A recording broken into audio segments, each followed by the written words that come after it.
welcome to my hair show. What's going on? Hey, everybody. It's been a couple of weeks since I went live, and I'm late today. But if you ever wonder, especially on Fridays, if I'm going to show up on time on what's usually 3 p.m. on a Friday, just check the community tab on YouTube, and I'll let you know what the status is because, sometimes I have a baby, so sometimes things happen and the day gets a little delayed. So that's what happened today. But it's all good. Here now, got some stories. I'll preview what's coming up shortly. First, already got a super chat in, so I want to thank James Murdoch. Oh, sorry, new member. James Murdoch, thank you for becoming a member on YouTube, which leads me to the next thing. If you want to become a Patreon member, therationalnational.com/join. Links are below the video as well, or you can join as James did on YouTube, or send super chats, or all the above. Also helps the show. Any way you can help me, as of course, YouTube continues suppressing independent media. Much harder to get our videos out there. If you search, you can do this on your own. Search for a topic that I covered, and you're going to have to go through pages before you get to my video on that topic when you do a search on YouTube. It used to not be that way, but then YouTube platformed what they call authoritative sources like CNN or Fox News or MSNBC, etc. So much tougher to find our content now, but there you go. Want to help me out? Then join the show or send a super chat today, because I will, of course, be responding to all super chats. Also, what else? Oh, I just want to mention this. It's not the biggest deal in the world since I didn't really use Twitch all that much. But for some reason, or really for no reason, Twitch ended our partnership. So for you to be a partner on Twitch, it essentially means that you have, and I think it means you get a larger percentage of ad revenue and of subscription revenue. I'm not even sure what it means, but I was a partner on Twitch, and they claimed that I was streaming content somewhere else at the same time I was doing it on Twitch, or uploading content from Twitch to somewhere else within the 24-hour exclusivity period, which I never did. But this is the problem with these platforms. They're like, no one's reached out to me. Like I tweeted about this. There's no one I can contact at Twitch about this. They clearly made a mistake. People that follow me know I'm barely even on Twitch. So the idea of me uploading content at the same time or within that exclusivity period is just ridiculous. So I never did what they claim I did, but this is why I got to be everywhere. So I'm on here, I'm on Facebook, I'm on Twitch. If one of them, screws me, I got another one to go to. So that's what happened on Twitch, which also, has a side benefit. I may start stream my content on Twitch and YouTube at the same time now. As I'm no longer a partner, I should be able to do that. So there you go. I just saw on the screen here Evan Summers' latest Hinkle versus Vosh. I was watching a bit of that earlier as I was prepping the show. I'm going to go back and watch the rest of that debate. But it was interesting. It was very interesting. All right. Also, thank you, Bridget, on the congrats on the baby. All right, let me start. Oh, yeah, let's give you a quick rundown. It's been 2 weeks. I'm a little rusty. So a quick rundown of what I'm going to talk about today. Of course, big flood in New York City. I will discuss that. Also, Republicans caught thanking Manchin and Sinema for obstructing the Democratic agenda. I will show you that video.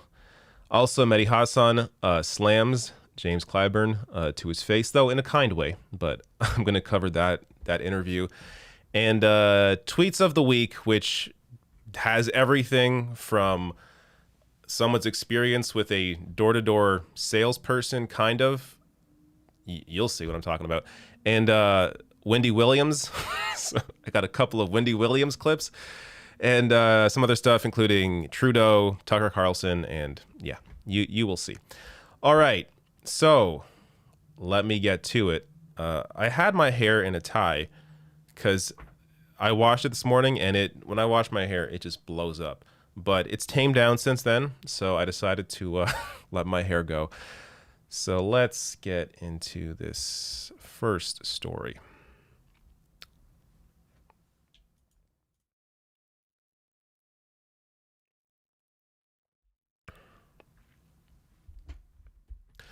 Parts of New York City were flooded again, this time sparked by Tropical Storm Elsa as it made its way up the East Coast. So I'm going to play for you some of these videos as well as a reaction and what's also been happening on the West Coast as this has been going on the East Coast. So these clips from New York are just incredible. So this here, some subway system you got there. This is the 157th Street 1 line right now. This lady braving... you couldn't pay me to go in that water. But apparently the train's still running, as you can see in the background there. I guess the water maybe tapers off at the end, but just wild. Let's check out this next one. This made me laugh. Here's this is posted by Douglas Stewart.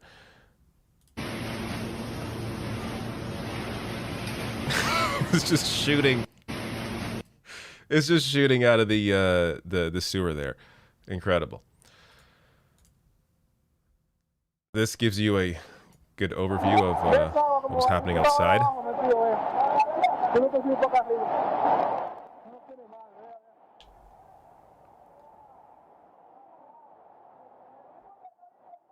Yeah, this is just crazy. Of course, New York was also flooded. Parts of New York City were flooded a few years ago, so this isn't, you know, a new occurrence for them. But it's new in the sense that this has been happening more frequently due to, of course, the climate crisis. I think it's the last video here. This is also at in the subway. Water just streaming down the steps. You think maybe the infrastructure, an infrastructure plan may help here? I'm sure there are many, many reasons why the subway is in the condition that it is. But even if it was in perfect condition, the kind of rain and flooding that New York City experienced, you would still expect this to happen. So first here, last clip. This is people trying to decide whether or not they're going to walk under that. Yeah, I don't think anybody actually does, but just wild. So Jamal Bowman tweeted out saying, "It's been raining for 2 hours and our infrastructure is flooding and overwhelmed. Our infrastructure package must address the climate change crisis with the urgency it deserves, with massive investments in decarbonization and clean energy." And this from Common Dreams here. The tropical storm hammered the eastern U.S. as the Pacific Northwest grapples with a heat wave that experts have characterized as the most extreme in world weather records. The historic temperatures, which reached as high as 121 Fahrenheit in British Columbia, killed hundreds of people and more than 1 billion intertidal animals in the U.S. and Canada. So I covered earlier this week what's called wet bulb conditions, which essentially means when the humidity is at 95% in conjunction with heat that is, I believe, at least 82 degrees Fahrenheit, which 82 isn't horrible, but that combined with 95% humidity, what ends up happening is you create these conditions where your sweat is then unable to evaporate because the air is so saturated with moisture already, which leads to a situation where people can spontaneously die, even healthy people, in those sorts of wet bulb conditions. So I think that's part of what happened here on the West Coast. On Wednesday, officials in Multnomah County, Oregon, deemed that the devastating heat wave a mass casualty event as the death toll in the state rose to 107. Just absolutely ridiculous. Now, this is where we get to, of course, the reason for all of this is the climate crisis. This is why, if we had responsible leaders decades ago, this would have been dealt with back then. But we are getting to a point where the time is running out. So, I know most of you know this. Most of my audience, of course, understands the severity of the climate crisis and this extreme weather because of it. But for people that are, conservative, whether it's floods, hurricanes, extreme heat, or something else, if you're fiscally conservative and that's what you care about, it costs a hell of a lot more to deal with the impact of extreme weather than it does to actually move away from fossil fuels and invest in renewable energy. So any voter that is against progress in terms of how to deal with the climate crisis, you're you're being swindled. Because the only reason there hasn't been any proper change yet is because of the corporations and fossil fuel companies in power.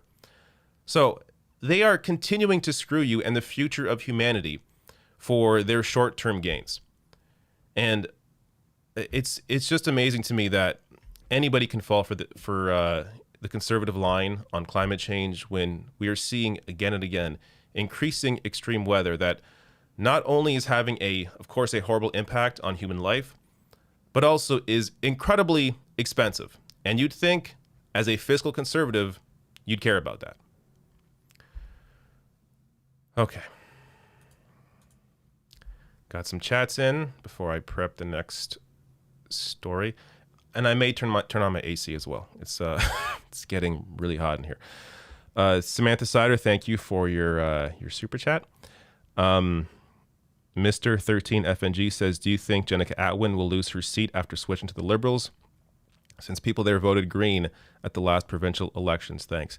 You know what? That's a great question. And I'm not going to make a prediction because I don't know. I don't live in her area. I don't understand how voters feel about what she did. She did win that seat, but it was close. And I think part of her calculation of moving to the Liberal Party was that she thought, hey, I may lose this seat as a Green. I may as well go with the party that has the potential to even form potentially a majority in the next election. So I think she'll probably keep the seat as a Liberal. And that's only really because, in this short time that's left, I'm not sure if there's going to be a candidate for the Greens that will be able to, I guess, patch up the damage that she did within the Green Party in that area. So people may be less trusting of the Green Party in her riding and maybe less willing to vote for the Greens because of what she did.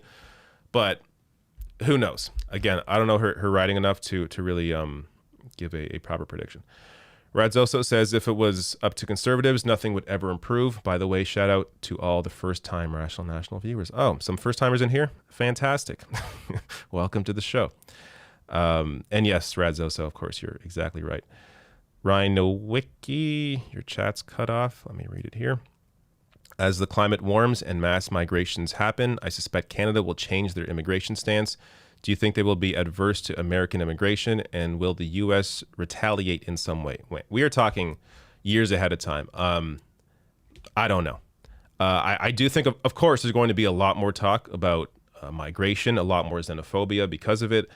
So it's going to depend, who's in power, the relationship between countries at that point. But, out of any country, I don't think if there's any country that Canada would reject, I guess, migrants from, I don't think it would be the U.S. But again, we're talking years ahead of time. Really hard to predict this stuff so far out. All right, I will be right back as I turn on my air conditioning and prep the next story.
There we go. AC is on. Let's hope conditions improve in this room, so I'm not sweating my ass off.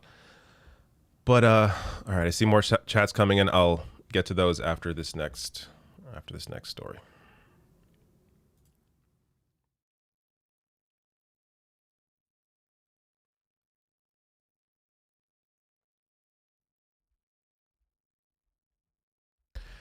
GOP lawmakers, both current and former, were caught on video thanking Joe Manchin and Kyrsten Sinema for obstructing the Democratic agenda. This was revealed by Lauren Windsor of the web show Undercurrent. Check out this video. We have a bunch of people running around, particularly progressives, who all they want to talk about is, well, let the people's will be done. No. We don't want the people's will to be done immediately because you have the passions of the majority that remember, our Constitution was set up to protect who? Minority rights, not the majority rights. But the reality is they are pushing as far as they can. Fortunately for us, the filibuster is still in effect in the Senate. Without that, we would be dead meat, and this thing would be, then we'd be having a little bit more frantic discussion than we're having today. But thank goodness for Sinema and Joe Manchin. I like it when AOC is going after Joe Manchin. Like, this is great. This is great for me. You know, it makes my job easier as a conservative because, you know, I can go to Joe Manchin or Kyrsten Sinema and be like, hey guys, you know, and I'm really sorry you're having to go through that. That's just a shame.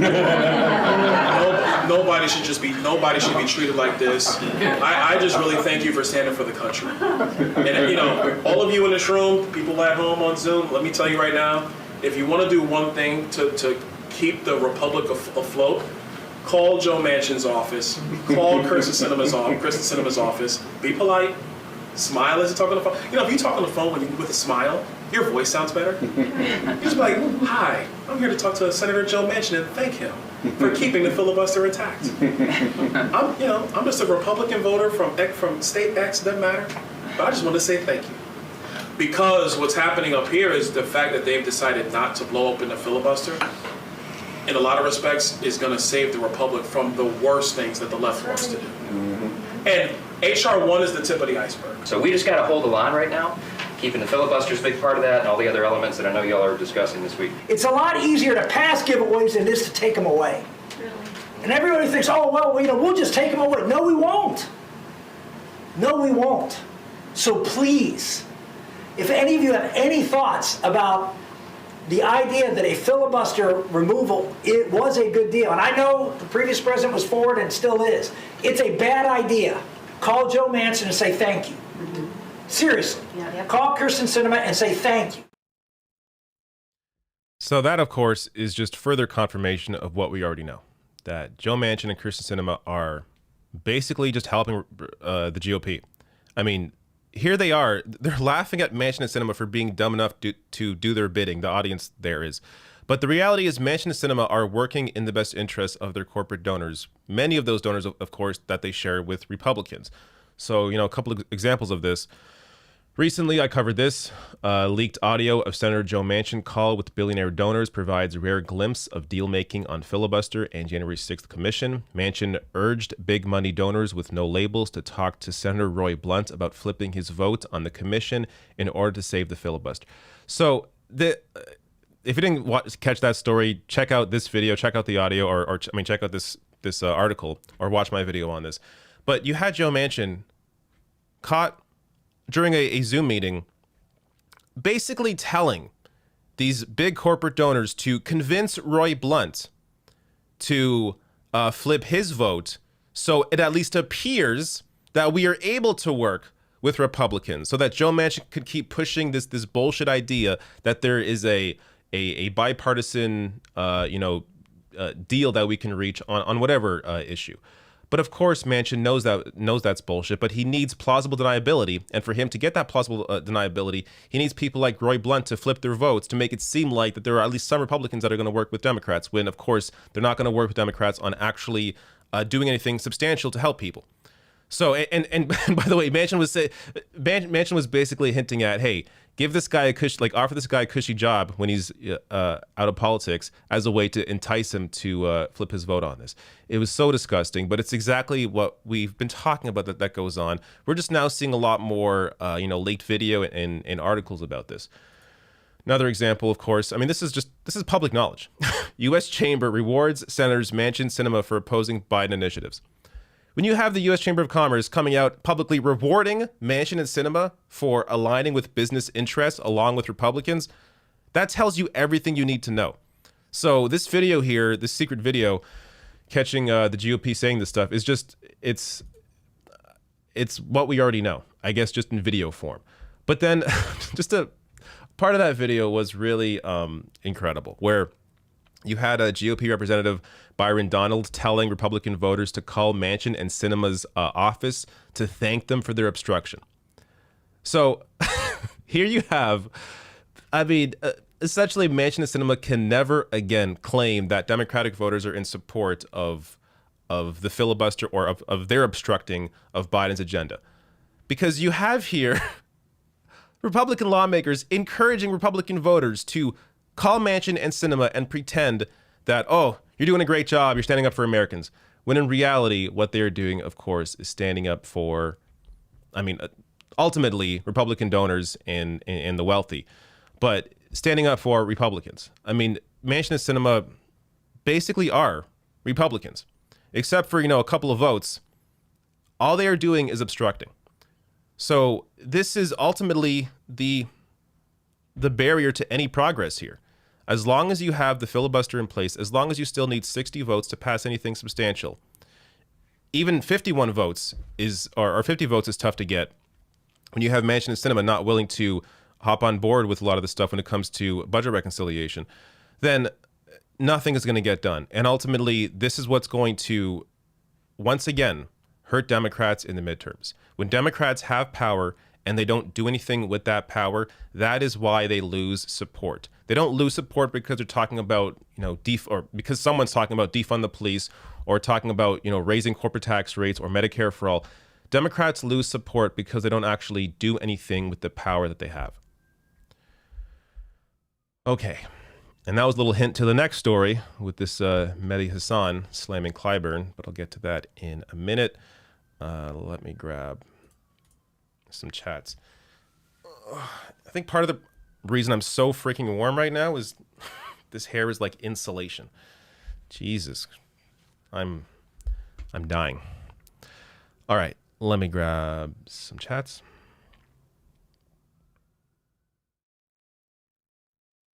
Prairie Fire says, I'm a farmer in my late 20s in Nebraska. I have lived through 2 record floods and a super drought. The climate crisis is causing farming problems today. The Southwest USA is running out of water. # Green New Deal. I'm with you there.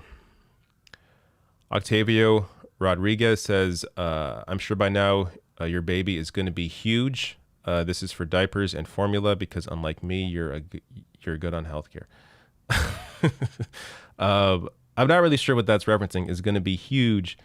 But yes, he is huge. And we've gone through quite a bit of diapers and formula, of course, over these last 6 months. So thank you for your super chat, very generous super chat, Octavio. That will help to get me some more diapers. Blue Knight here says, so basically the representatives still hold the majority. FML. I think you meant, Republicans still hold the majority. Yeah, basically. Basically, you're right. And last one here before I go on to the next, prepping the next story. Oh, wait, there's 2 more. Let me scroll down because I cut it off. Here we go. Pierre Proudhun says, I grew up in southern China where the weather is like Louisiana. Your wet bulb segment resonated with me because I despair at the thought more of my compatriots have to sweat all day and wet all day. Yeah. And in that story I covered, I think there's been roughly 7,000 wet bulb events since 1979, but of course there have been a lot more recently because of the impact of climate change. And every single one of those, it's a ticking time bomb. And healthy people can drop dead because of those conditions, because it becomes too humid for your body for the sweat on your body to evaporate and cool you down. Judy McGrath says, do you think the left should primary Manchin and Sinema and risk potential losing those seats due to conservative voters in those areas, or focus on supporting progressive candidates, example, John Fetterman? You got to do both. Absolutely primary Manchin and Sinema. There's no downside to it. I mean, the real fight, in those sorts of, in those seats is in the primary. So if you don't win the primary, then you have nothing. So yes, Manchin and Sinema should be primaried, but it is so much tougher to primary a sitting senator than it is to primary a sitting congressperson. So, and that's because of, geography, because of population. It's a lot tougher to get your name out there as a candidate challenging one of these people. So, that's why when we see progressive victories where, AOC takes down, I forget his name now, but the guy she took down, Jamal Bowman, and takes down Elliot Engel in his seat. Cori Bush takes down Lacey Clay. These are all congressional seats, right? So it's a lot easier for them to do that because there is less of a place to have to campaign. So there's less people to talk to. It's easier to get around geography-wise. So that's why all those progressive victories largely are in the House as opposed to the Senate. But that doesn't mean you don't try. So there should be attempts to continue to try and primary Manchin and Sinema. And while at the same time, of course, supporting progressive candidates that do make it through, like John Fetterman. Though I haven't checked in with him recently, so I'm not quite sure what's happening in his race or that situation. All right, let me put a pause on that as I'll go prep the next story.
All right, I'm back, and I put my hair back because it's too hot. The hair really was making me a lot warmer, and the AC right now does not appear to be working, so things are even worse. But that said, there is one chat here. Let me grab this. I think there's one. Yes. Lawn Gnomes, what up, Lawn Gnomes, says, what happens if Dianne Feinstein or any other Dem senator needs to resign before January 2023? Would there be a special election, or does Mitch take over?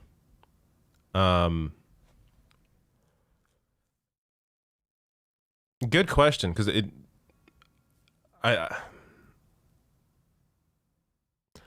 think somebody is appointed in the meantime until, I think that's generally what happens. My understanding is that it depends on the state, but I think in this case, somebody would be appointed. I don't know by who, but would be put in that spot until there is an election later on. But don't quote me on that because I think it changes depending on the state. That said, let me start this next story.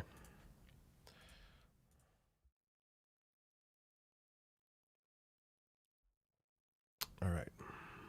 And by the way, Feinstein should retire whenever it's safe for her to retire. I did a story like a year ago or a year and a half ago maybe on how they're basically whistleblowers in her office saying that she forgets meetings that she had. She doesn't know what she's doing. So, and this is the person, of course, that told a bunch of young climate activists that don't worry about climate change. I know what I'm doing.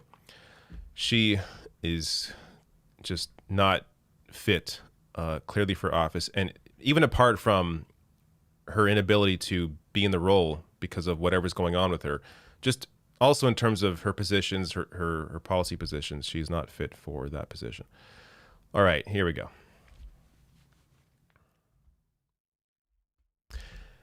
MSNBC host Mehdi Hasan drilled Democratic Congressman and Majority Whip Jim Clyburn over his continued fight against the progressive wing of the party. Now, this also includes his recent endorsement of Shontel Brown over Nina Turner.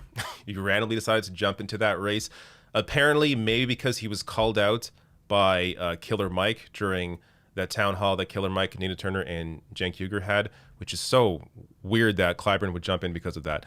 But anyways, so this is part of that discussion. But then Mehdi Hasan here comes in and criticizes Clyburn over his fight against the progressive wing of the party. I mean, I guess the context is you have been quite critical of the left of your party. The Democrats lost a net dozen House seats last November, despite winning the White House. You've been very critical of the party's progressive wing for, quote, sloganeering, you say, with movements like Medicare for All and defund the police.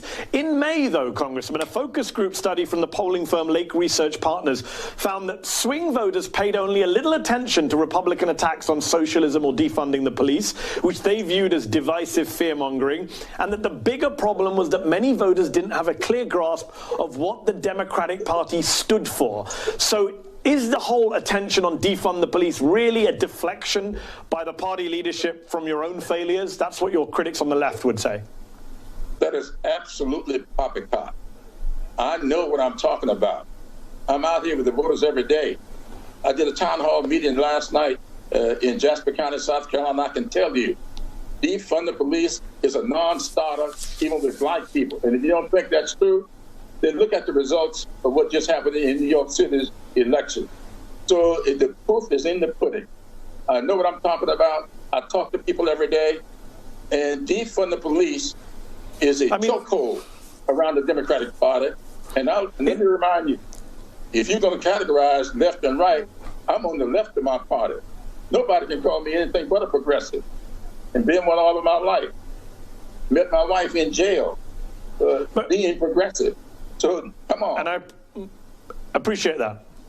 But Congressman, just on the specific issues, because I know you care strongly about this, when you say defund the police, I'm not talking about the popularity of it. I'm talking about whether it hurt your party. None of the candidates in the November House elections ran on defund the police. You mentioned New York. Not a single New York mayoral candidate ran on defund the police. So I'm not sure why. I mean, I know why Republicans keep going on and on about it. I'm not sure why you seem to think it's such a big problem for your party.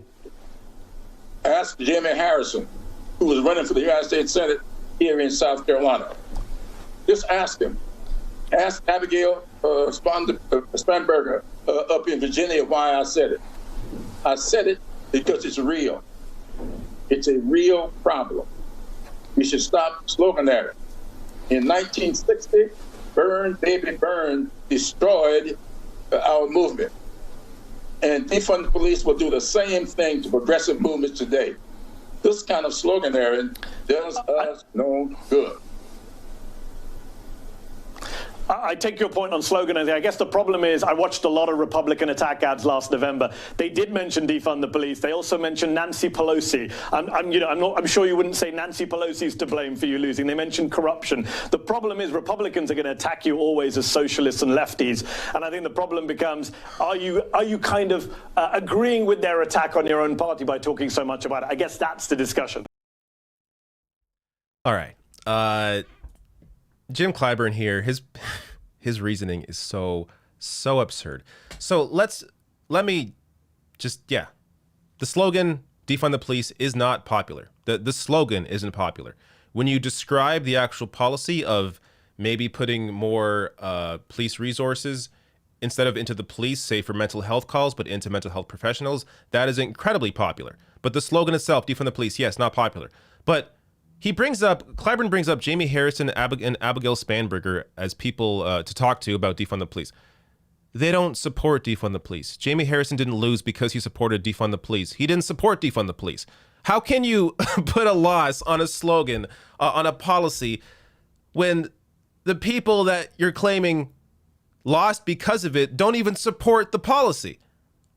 What Clyburn is saying makes absolutely no sense. And in fact, the few Democrats that did win seats in November while supporting defund the police, I should say the few Democrats that did say defund the police and won are the same ones that won their races in November. So Jamal Bowman, Rashida Tlaib, Cori Bush all support defund the police. They spoke about that and they won their races. No Democrat that put out defund the police as something that they back lost their seat or lost a race. So, which really, I mean, shows you the opposite, that maybe, at least in certain areas, if you support defund the police, it actually helps your campaign. And on top of that, I mean, just in terms of progressive policy in general, like Medicare for all, everyone that supported Medicare for all in the House and the Senate kept their seats. So when we're talking about the popularity of policies, of progressive policies, of what people like Jamal Bowman or AOC or Rashida Tlaib or Cori Bush fight for, these are incredibly popular. Now, yes, in certain districts, like say certain districts in New York, defund the police may be popular when it's not popular in other places. That's fine. I'm not saying that every Democrat should run on the slogan defund the police. They shouldn't. But that doesn't mean you can't support those policies, but with a different slogan, or don't even use any slogan, but support moving police resources away and putting it into, say, other areas. But this eventually, I mean, we get to the heart of the issue here with the Democratic Party, and really it's the Democratic leadership. There is no message. So Mehdi Hassan is exactly right when he says that. Democrats don't lose because of these slogans. They lose because Democratic leadership has no real message for voters. If leadership went out there and said, hey, we support Medicare for all. We support guaranteed health care to everyone. You're going to pay less through your taxes than you currently do to a private insurance company. No more out-of-pocket expenses, no more deductibles, no more copays, and health care is guaranteed to you, free at the point of use. Just like in Canada, where I'm from, where I live. I have health care for free. I've had surgery. I've gone to the doctor countless times. Never had to pay anything out of pocket except for, occasionally a prescription, and that's never been a lot for me. But so if they ran on issues like that, made it clear how your life would benefit if you voted for me, as opposed to really focusing, I mean, for the most part, Democratic leadership focusing mostly completely on very vague social issues, then like that is how you lose people. You have to, and that isn't to say don't run on the social issues. Of course, yes, call out the racism, call out the bigotry, support, be pro-choice. But if you're going to reach out to a different voting base or people that don't normally vote, you have to be able to offer them material benefits. You have to be able to convince them that you are going to change their life because you support this very specific thing that is not vague, that is clear what you support and that you will fight for. So the few Democrats that do that win their seats and win them in big numbers. The ones that don't are the ones that lose their seats. So it's funny because the Democrats that lost their seat in the House in November, all of them were moderates, all of them. And they turn around and blame defund the police for losing. How can you blame defund the police for losing when the few Democrats that support defund the police won their races, you didn't support it, and you lost? It's damned if you do, damned if you don't. No matter what happens, they're going to blame progressives regardless, because they will never be able to accept the fact that they are the reason that they lost. And ultimately, when it comes down to it, who they serve, their corporate donors, wealthy donors, are the reason that they lost, and their attachment to that money, to that corruption. So this is an ongoing issue, of course, for Democratic leadership. But I guarantee you, if Democrats don't find a message and don't actually get anything done for Americans in these next couple of years, they're going to lose control of Congress. All right. That's that. One more segment, tweets of the week. I don't know why the AC has not turned on, but I'm dying here under these hot lights. Just dying. All right. So let me be right back as I prep this next story.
I am back. And yes, I saw your message, Tyler Cross.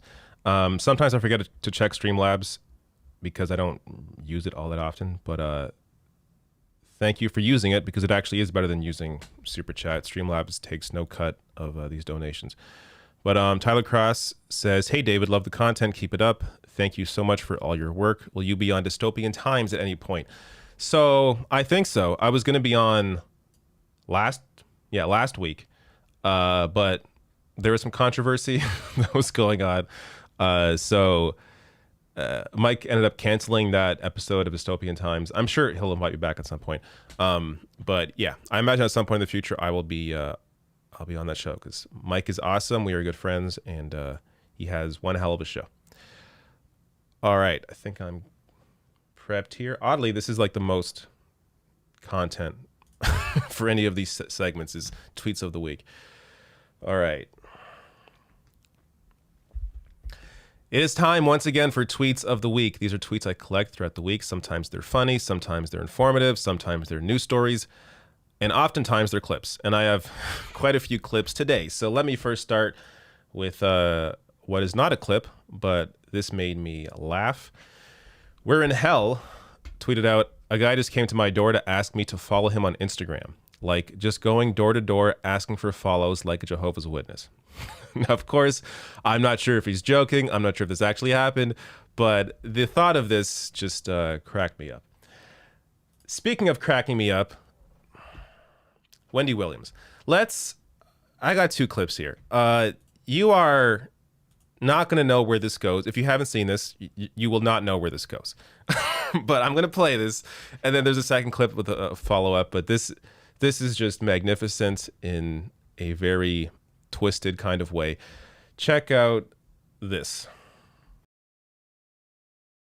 I have no idea who this is. Neither does Norman. Neither does one person in this building. I have no idea who this is. Neither does Norman. Neither does one person in this building. Maybe Sus does. Do you know who Swavey is? Clap. Clap if you know who Swavey is. Okay. Sus? Nah, it's not my cup of tea that I got going on right now. Well, he's a TikTok star. He's got more followers than me. 2.5 million.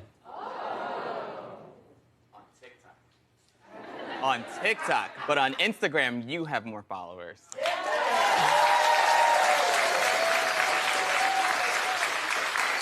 Well, as my son Kevin would say, no one uses Instagram anymore. What? And as far as TikTok, I don't use that at all. I don't know what that is. I don't want to be involved. So here he is.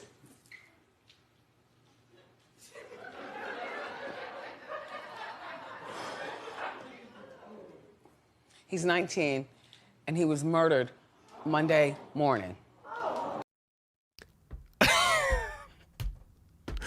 This show is wild. This show. Oh my God. What a way to intro that. Just incredible. Wendy Williams is one of my favorite people. Just absolutely bonkers that was the transition. Oh my goodness. And on that point, let's watch how she transitions away from this topic now. I'll stay on screen for this one. Only 19 years old. And by the way, the friend who came over was an admitted drug dealer.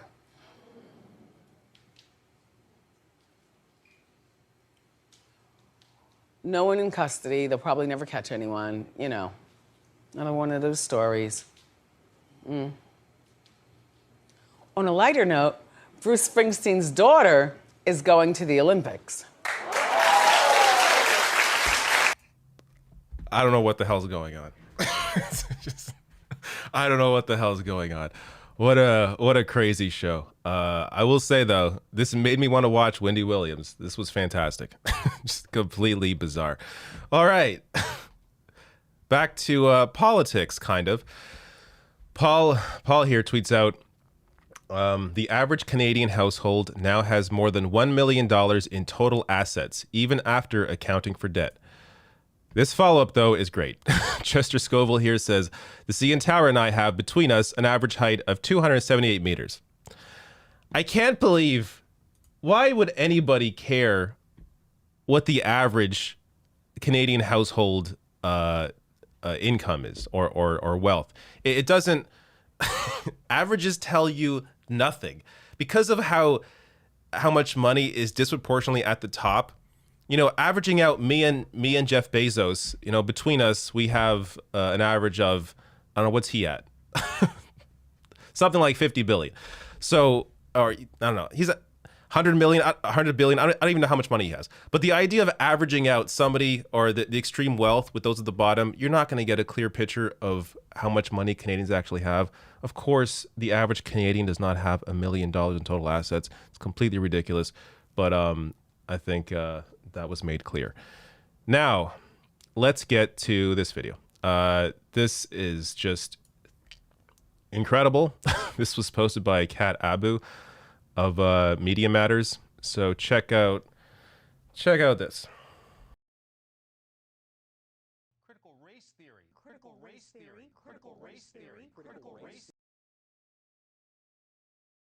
Critical race theory. Critical race theory. Critical race theory. Critical race. Critical race theory. Critical race theory. Critical race theory. Critical race theory. Critical race theory. Critical race theory. Critical race theory. Critical race theory. Critical race theory. Critical race theory. Critical race theory. Critical race theory. Critical race theory. Critical race theory. Critical race theory. Critical race theory. One has to be impressed at the industrial scale homogeneity with which the American media are continuing to peddle this absurd narrative. Yeah. It is almost, I don't know, almost alarming, almost shocking, just how in sync conservative media is when they have their talking point that they want to focus on. Right now, critical race theory is their big thing that they're so focused on. It really is. It should be a lesson to the left. Like the way that these people in unison just spout out the same bullshit. We could do that, but with actual facts and reality. But there you go. Next one. Martin Lukács here, tweeting out from this quote in this picture of Trudeau, where he is kneeling near the grave site or the grave site of Indigenous children that were buried in unmarked graves. Martin Lukács here tweets out, "Gotta hand it again to Justin Trudeau. There's no statesman as skilled at choreographing contrition about colonization while doing jack shit to remedy its ongoing injustices." Justin Trudeau is so much about symbolism. It's all about his rhetoric, saying he's a feminist, all about words, all about symbols, and never about any actual policy that gets to the root of the issue. He is currently in court right now. They're still in court fighting families of Indigenous kids who were at these residential schools. So this is, again, showing you, I mean, if you're just surface level politics, Trudeau does a really good job at being able to grab the average person who doesn't really follow what's going on, because upon first looking at something like this, it's like, oh wow, he really cares. He really cares about Indigenous life and about dealing with the ongoing genocide. When in reality, of course, he's doing very little to address it, except for photo ops like this. Last story here. Tucker Carlson calls Ken Klippenstein some stooge at The Intercept, some joke billionaire-funded website, because Ken knows how to file a good FOIA request, and his producer doesn't. So I'm not sure if I'm properly able to intro the story properly, but basically Tucker Carlson claimed that he was being spied on by the NSA. So then Ken Klippenstein the next day went and did a Freedom of Information Act request to see if Tucker was actually being spied on, or to see if there was a request filed by Tucker Carlson or a producer at the show. And this made Tucker flip out. So I just want to play this clip, and it's weird where he goes with this. Well, we've been spying. And all of my video, for some reason, the audio is low. Here we go. On by the Biden administration. There's not a lot you can do about it. You can make noise about it and seem outraged, but in the end, you don't really have a lot of recourse. You learn a lot about your democracy when that happens to you. One thing you can do is file a Freedom of Information Act request seeking any call records, texts, or emails that the NSA got from you, or in this case, us. And so we did that. We haven't heard back from the NSA, probably won't for a long time. They did promptly respond, however, to some stooge at The Intercept, which is some joke billionaire-funded website. This guy filed a FOIA request about our FOIA request and then wrote on Twitter this: I've obtained under FOIA the FOIA request Tucker Carlson sent the NSA. So what's interesting is, and it really does kind of crystallize the total degradation of American journalism. The Intercept was founded to push back against the surveillance state. It was founded by Glenn Greenwald. And now, of course, they're busy covering it up and cheering it on. You wonder, instead of FOIAing our FOIA requests, what are you going to find there? Nothing. Why not figure out what the NSA is doing, the largest intel agency in the world? That might occupy your time. That might be a virtuous thing to do. Doesn't occur. Because, of course, they support it and its successes. Jonathan. All right. This was so weird. As Ken Klippenstein said here, literally all I did was file a FOIA request, LOL. And by the way, the image they use, like, it's almost like, to me, it looks like Ken Klippenstein's like, he's like laughing at Tucker over this. I don't know why they use an image where it actively looks like he's trolling them. But it's like Tucker contradicts himself in this very short piece here. He attacks The Intercept for being funded by a billionaire, which is true, but was also true when Glenn Greenwald founded it. So, like, I don't even know what he's trying to say here. It's still funded the same way it was always funded. They're still doing the same kind of work they've always been doing. I mean, I showed earlier in a previous segment during this live stream where they uncovered a Zoom call that Joe Manchin had with corporate donors and revealed that Joe Manchin was working in tandem with his corporate donors to try and push a Republican congressperson to vote a different way on a bill. I mean, The Intercept does fantastic work and are constantly fighting back against wealth and power and corporate power, corporate greed. Meanwhile, Tucker, while occasionally he pretends to do that, doesn't actually support any solutions to the issue. He doesn't support public financing of elections, does not support the For the People Act that, gives more transparency to political donations, does not support a higher corporate tax rate. So Tucker will occasionally have these criticisms of companies like Amazon, but never actually has any solutions in place for those problems, never supports the solutions that exist for those issues. Because again, Tucker understands, he plays his audience so well. He understands that the vast amount of people, the average voter, absolutely hates multinational corporate power over their politics. The average voter, including Republicans, hate that. So Tucker plays to that occasionally with that kind of criticism, but never actually offers the real solutions that are being offered currently by Democratic members in the House and Senate. So it's all just, hot air for him. But it was just funny to see somebody that Ken Klippenstein's very well, I'd say one of the best tweeters out there on Twitter. But it was funny to see this entire segment dedicated towards this. But there you go. These are the tweets of the week. All right. Maybe a little too long, a little too much on Tucker, but what are you going to do? Back here. What up? Let's chat. Let's have a good time. Before I go back to my family.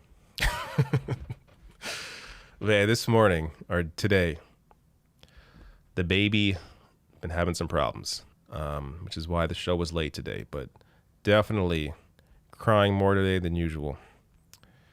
So, sometimes that happens, and I got to be a parent, put that above anything else, which I don't mind doing. All right, here we go. Let me grab these chats. Where was I?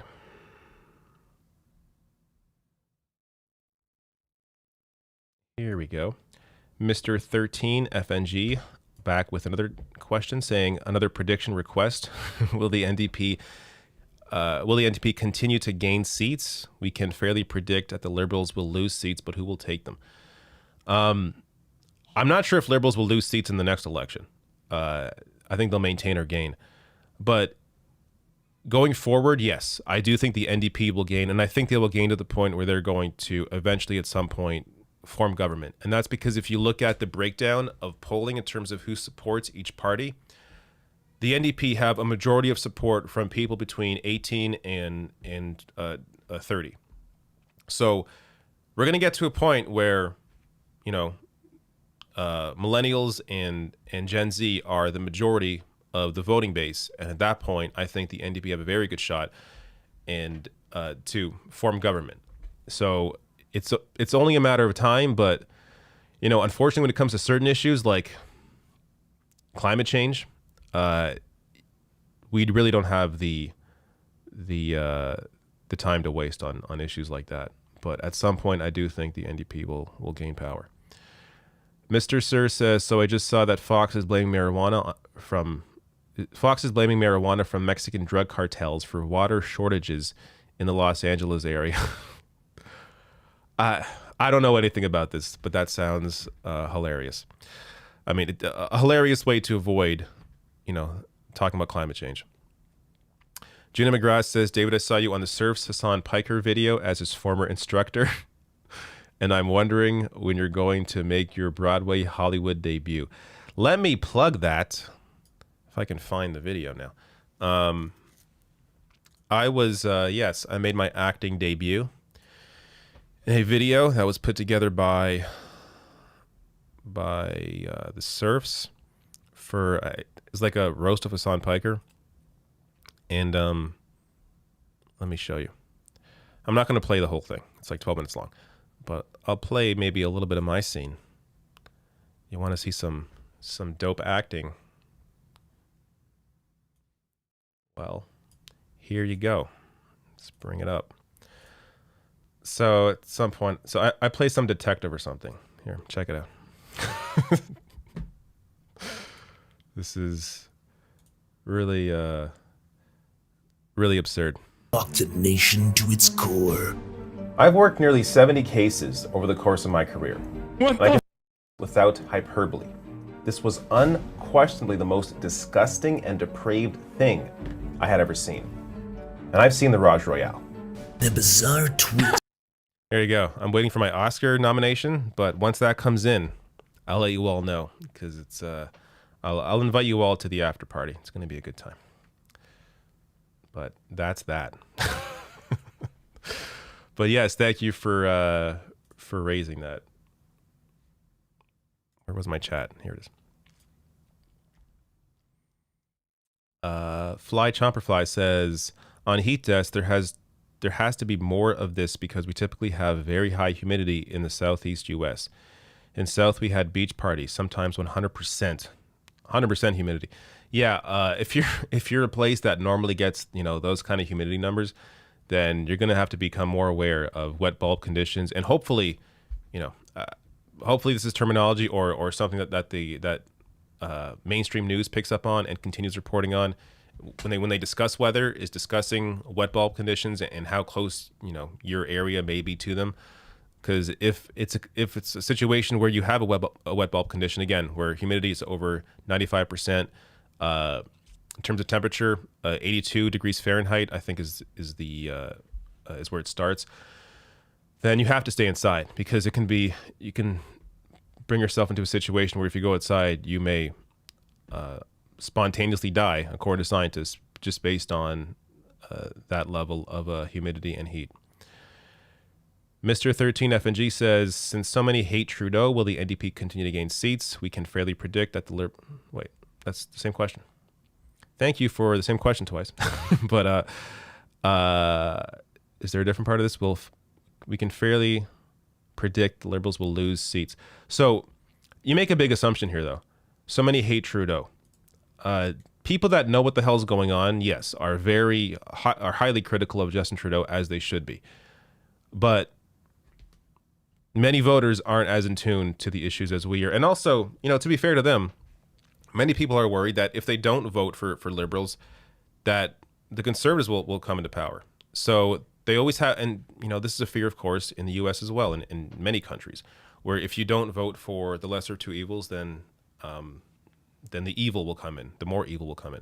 But this is why it truly depends on your riding. Like, some ridings are very competitive, where you have the NDP and the Liberals really close, or maybe the Greens, have a seat in your riding. So there's always going to be. This is why there can never really be one overall strategy in terms of how you should vote, because it really depends on what riding you're in, and how worried you are, I guess, about Conservatives taking power. But right now, their numbers are pretty bad. Conservatives are not doing well. Aaron O'Toole, in terms of his impressions, how people feel about him, they're incredibly low. So based on how things are going right now, of course, that can change up until, a few weeks to an election. But based on how things are going right now, I think Liberals, if we do have an election, they're going to win comfortably, is my prediction on that. Mike H, it's cut off. Let me find you. Here you go. Safe to say, so Mike H says, safe to say Jimmy Dore is the most toxic person on the left after turning on Kyle Kalinske. I wouldn't call Jimmy Dore on the left. So if you consider him on the left, then yes, I agree with you. I got to say too, like, I saw people predict this stuff. And even when I saw people predict that he would turn on Kyle, I thought, no, I think Jimmy knows that Kyle's a good ally for him, and he's not. No, I was wrong. He turned on Kyle over nothing. So yeah, ridiculous. So that's the way it is. But I think if you've watched Jimmy's content for a while, he's more about doing what he has to do for views. I mean, that's what he does. So that's the way it is. Like, really, compare his content, what he puts out, to TYT. Look at who focuses more on manufactured drama compared to who focuses on actual policy issues. It's night and day. TYT does an actual news show. Meanwhile, Jimmy Dore manufactures drama with people on the left. It's really sad, actually. It's sad as somebody who knows him. I went to one of his live shows once in 2017. I've met him in person. He was very nice to me in person, great to me at the time. But I think it's clear he has changed. Like, the rest of us haven't changed. He's the one that has changed. So I'm not sure why he's changed the way he's changed, but he's clearly changed. And going after Kyle, I think, was the wake-up call for a lot of people that Jimmy is incredibly toxic. All right. Where are we at? Is that it? I think I'm at the bottom. All right, cool. Let me grab some randos here.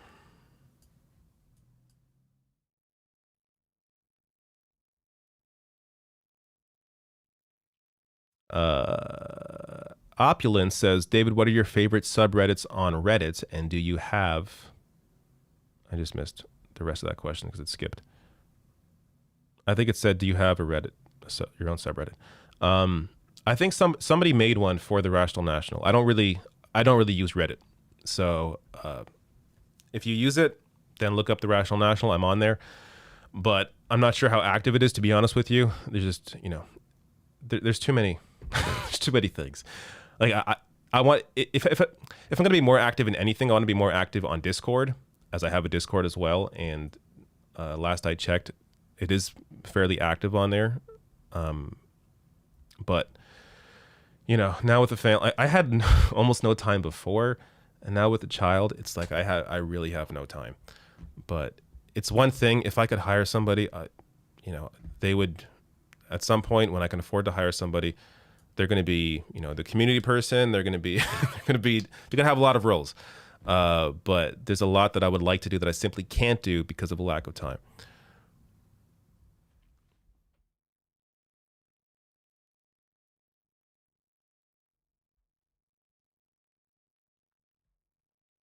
Let's see here.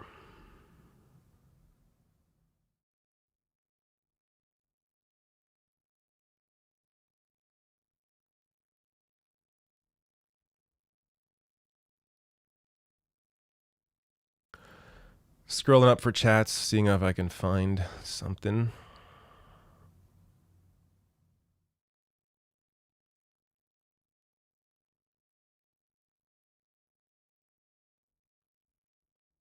I don't know. A lot of reactions to what I was saying. So this weekend, I got to figure out what I'm going to do with Twitch. I may still use it. I may just use it while I'm streaming on here as well. I have some other ideas as well in terms of maybe some changes coming to the channel in terms of how I deliver content. So I may fold some more streaming into this YouTube channel that I was going to do on Twitch. So we will see where all that goes. But just a heads up for the audience here, as the people watching, typically, if you're still here, you're watching on a regular basis. Figure I'd let you know that I definitely want to do more streaming. And if I do, it's going to be on here and not on Twitch. Unless, of course, as I said, it's on there at the same time.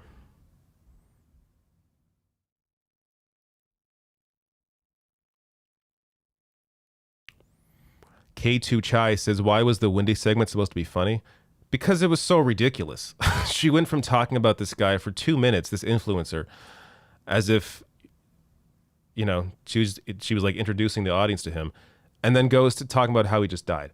Like, it was bizarre. That's why I found it funny. It was completely bizarre.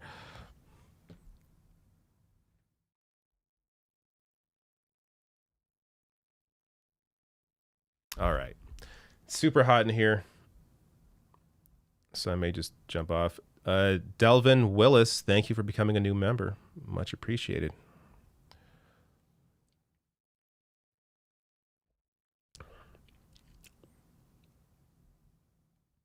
I feel like I'm missing. There's something I wanted to share or a story I missed. I don't know.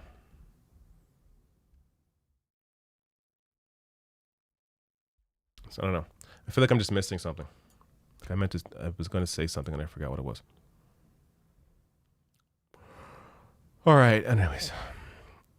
Oh yeah. On the, just on the issue of drama. If you check my channel, I don't cover this shit anymore. Back in the day, I did a little bit of that bullshit. Like I had called into the Majority Report back in, like, I think it was 2017 actually, where I defended Jimmy. A lot has changed since then, but I used to engage in this sort of discourse, and I put out, I think, a couple of videos on that. But then it felt like it really cheapened what I was doing, and like I didn't really care about it. And so this, you know, in case you're wondering why I don't really talk about that shit, it's just, to me, it's a distraction, and I don't want that stuff on my channel. If I'm going to engage in it, it's going to be on Twitter. I just don't want to, you know, and I ignore these stories knowing that if I covered them, they would get tons of views. I would probably gain subs, make more money, but I don't know. I have standards, but certain channel out there does not have any standards whatsoever, and it's really sad to see. Okay, I think we good.